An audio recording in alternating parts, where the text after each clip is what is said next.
welcome to Rosette, the West Ham news roundup that most certainly is not having its electricity bill paid for by the taxpayer. My name's Gonzo, I'm from Hammers Chat and I'm back in conjunction with Claret and Hugh to give you all the week's West Ham news. Now the news this week has been totally dominated by the LDDC's publication of our financial agreement with them for the Olympic Stadium in Stratford. There's been much ado about nothing all week, a lot of people getting their facts wrong. Our chairman was ambushed by TalkSport duo Andy Goldstein and Jason Cundy. We could go through it with a fine-tooth comb, but really the facts are this. We tried to buy the stadium, we were scuppered from buying the stadium. That would have seen us contribute towards the conversion cost. Unfortunately, we've ended up renting it, but it's actually transpired to be a very, very good deal for us. Contrary to popular reports, the taxpayer are not going to make a loss. They will make a profit. We are only renting it for 25 days a year. They have naming rights, they have catering money, and that's before they've even sold out for a concert or a boxing match. So I just think it's probably high time that people got their facts straight before sort of wading in against West Ham United.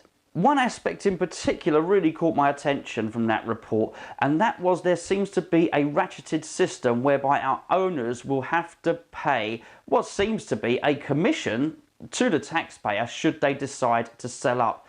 Now, the theory seems to be that the Olympic Stadium will elevate our profile as a club, and as a result, the club will be worth more and more. What it does seem to appear, or at least it strikes me as such, is that it would be totally prohibitive for them to sell their shares at this point. So I think we're probably going to be with our owners for some time to come, which I personally think, judging by the way the recruitment process has gone and pretty much everything else to do with the club, I'm more than happy with. I think the last thing we need at the moment is perhaps an investor, an American investor or something like that, who knows nothing about the club, to come in and scupper all the good work that we've done of late.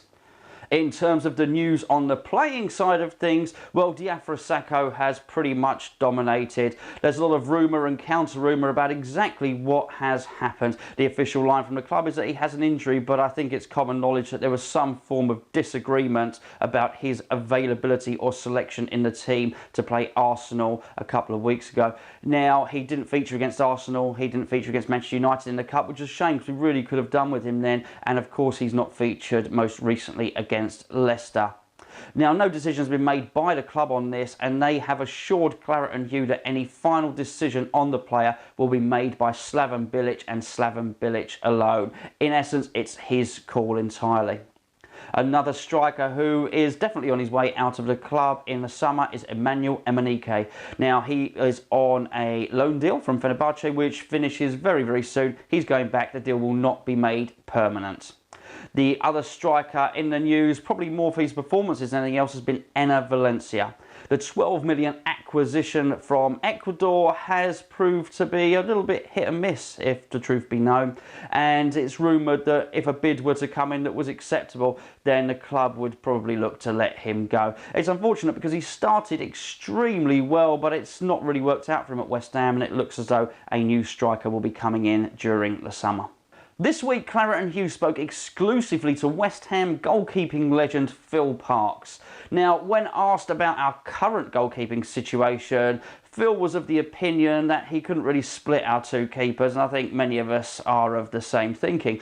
Now, Phil was actually suggesting that maybe Randolph could do with 2 or 3 games before now until the end of the season, and he was really quite undecided about who our number 1 would be next year.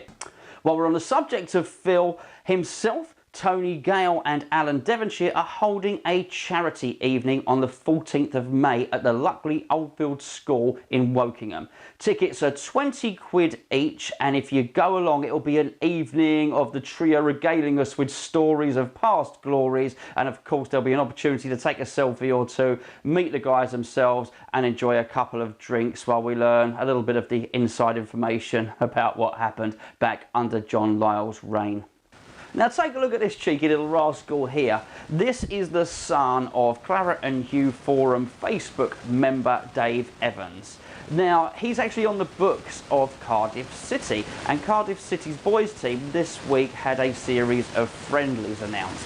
Now, he was under instructions from his coaches to get the kits right, so they were told to wear something blue. Well, of course, you can see he's tried to get off on a technicality, and he's turned up sticking out like a sore thumb in his West Ham away kit. So Keep up the good work, son.